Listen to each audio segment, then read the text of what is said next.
If you find yourself as a busy entrepreneur struggling to stick to your weight loss diet because you're reluctant to give up all of your favorite foods, stick with me for the next 3 to 5 minutes and I'm going to walk you through the simple 3-step process that I use with my clients that not only enables them to make the dietary changes needed to actually start burning the belly fat and losing the excess weight, but also do it in a way that enables them to continue eating their favorite foods, such as ice cream, desserts, cakes, and so on.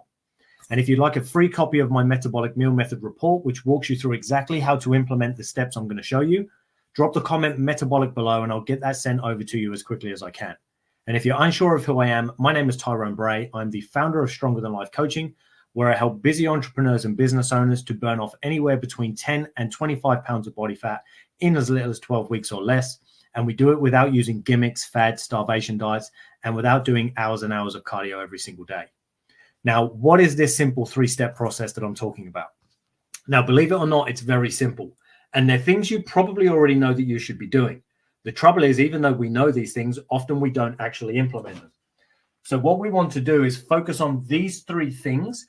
And as a result, those treats and things that we know that we should maybe reduce will naturally reduce as a byproduct of implementing this. But because we get this implemented, we don't actually have to eliminate those things or give them up. What happens instead is, as a natural byproduct of focusing on the 3 things I'm going to show you, that our consumption of those bad things naturally reduces. So what is the first thing? Now, our first step is we want to increase our intake of high quality protein. Now, if you're unsure of what I mean by protein, we're talking about meats, fish, eggs, dairy, nuts, seeds, legumes, and so on. So foods that are high in protein are what we want to focus our diet around. That doesn't mean we go high protein in terms of our dietary intake. It just means we have an emphasis on making sure that we have an adequate amount coming in to serve the goals that we have. So the first thing that many of us need to do, because we're not eating enough protein, is increase our protein intake. And as I say, that's meats, fish, nuts, seeds, legumes, eggs, dairy, and so on. So those would be the main protein sources that we start to focus on. Now, alongside this, the next thing that we want to focus on with our meals is making sure that we increase our intake of fibrous veg.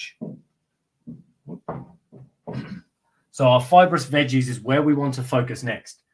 Now, when I say fibrous veg, what I'm predominantly referring to is our above ground veg. Of course, we have below ground and root vegetables and so on. The fibrous stuff is the veg that tends to grow above ground. So we want to focus there. So we've got now high quality protein coming in every meal, ideally in each of our 3 main meals a day, breakfast, lunch, dinner. And then we also make sure we're increasing our veg intake because, again, most of us don't get anywhere near enough. We tend to rely too much on convenience foods and processed foods and so on, which often leaves little space for this stuff relative to the bad stuff that we know we shouldn't be eating. So we increase protein, we increase fibrous veg. And remember, at this point, we're still not thinking about eliminating anything. It's not like, oh, I've got to cut this out and stop that and so on. Instead, we're just focusing on what we're now going to introduce instead. And now the third and final step is we want to increase our intake of healthy fats.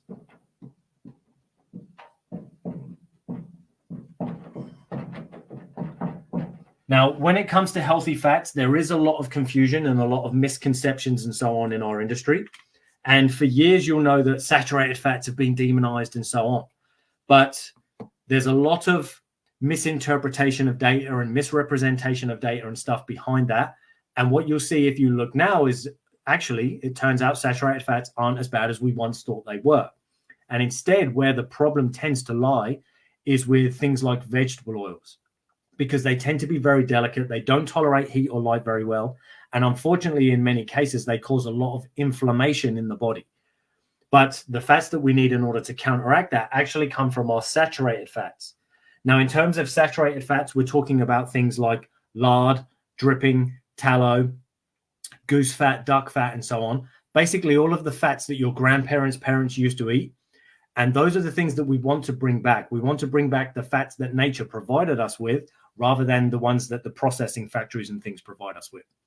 And then alongside that, we could also consume coconut oil, is also a very healthy saturated fat that you can use. And the advantage with these saturated fats is they tolerate heat and light very well. So if you're doing frying and things like that, we want to make sure we're using those healthier fats. Now, other fats that we can use or focus on also include things like olive oil. Ideally, we want extra virgin organic olive oil, and the same with avocado oil. So you want extra virgin avocado oil as well, because we want the oils that have been processed the least or damaged the least during their processing and extraction. Now, also, of course, some of our fat will actually come from the protein sources. If we're eating animal fats and so on, or nuts and seeds, they contain healthy fats as well. So the advantage is by naturally increasing our protein intake, we already address much of our fat intake requirement as a result of doing so.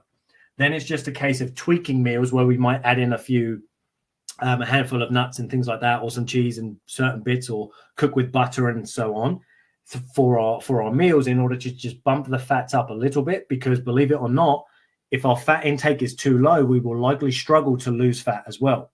Or if what happens is we don't struggle and we have a metabolism that's able to get by on that, we might still lose the weight, but we're not actually healthy as a result. So we end up with weight loss, but less health as a result of eliminating fats, because unfortunately or fortunately, they are actually essential for our survival and obviously for our body to thrive and function at its optimal and even burn fat at the quickest rates that it can. So if you have any questions around this, feel free to drop them below. And remember, if you'd like a free copy of my Metabolic Meal Method Report, which walks you through exactly how to implement this and how many portions of each you'll need in each main meal, drop me the comment metabolic below and I will get that sent over to you as quick as I can. Thanks for watching, people, and I shall chat to you soon.